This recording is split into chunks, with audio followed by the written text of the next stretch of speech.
In our previous reading series here on Consecrate, we were looking at the epistles of the Apostle Paul. So we thought, what better place to start for our new series, God's Sergeants, than looking at Paul himself.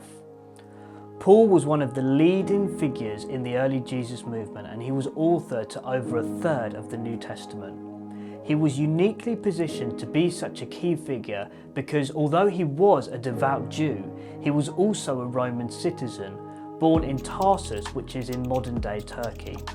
Paul was not always a passionate follower of Jesus though, in fact quite the opposite. Paul, at probably quite a young age, moved to Jerusalem to study under one of the leading Jewish rabbis, Gamaliel. He was raised in knowledge of the Torah, and he grew to have such a passion and love for the word of God that the Jewish people had received. And in fact, he wanted to make sure that anything that was opposed to that word, or what he saw as opposed to it, was stamped out. So this meant that early in his career, Paul was going around persecuting followers of Jesus because he saw it as a sect or a cult of Judaism that needed to be destroyed. Then one day on that fateful road to Damascus, on his way to persecute more followers of Jesus, Paul was knocked off his horse by Jesus, and he asked him, "Why are you persecuting me?" Jesus revealed himself to Paul, and his life was never the same again. He went on to become known as the Apostle to the Gentiles. Gentiles means those that are not Jewish people. And God is funny because he used the person that was persecuting the Jewish people, the epitome of a Jewish radical follower of the Torah, to spread the message of Jesus to those who were not Jewish. He took it around the ancient world, traveling extensively, planting house churches all over the place. And we can see that God really used Paul to spark the Jesus movement. So what can we learn today as modern followers of Jesus from the life of Paul?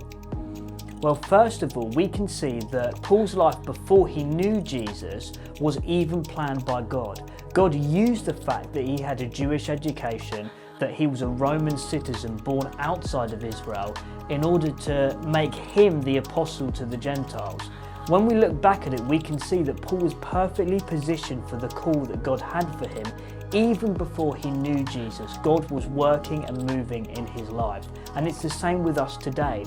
Maybe watching this, you don't yet know Jesus, you wouldn't consider yourself a follower of him, but up until this point, God has been moving and shaping you into the person that he wants you to be, because he does have a plan and a purpose for your life.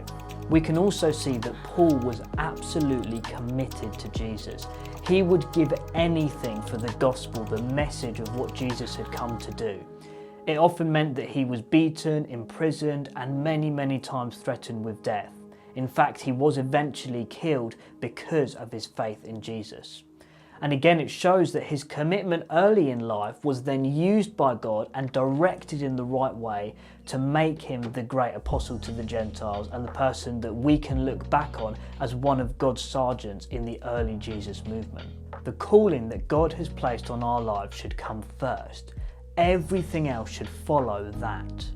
So as we reflect on the life of Paul today, let's think about ways that God can redeem things in our lives from even maybe before we knew him, in order to be used by him in our pursuit of following him. Let's also think about Paul's utter commitment to the message and gospel of Jesus Christ. Let's think about ways that we as modern day followers of Jesus can do the same. It is just as important that we are as committed as Paul today as he was all those years ago, as one of God's sergeants.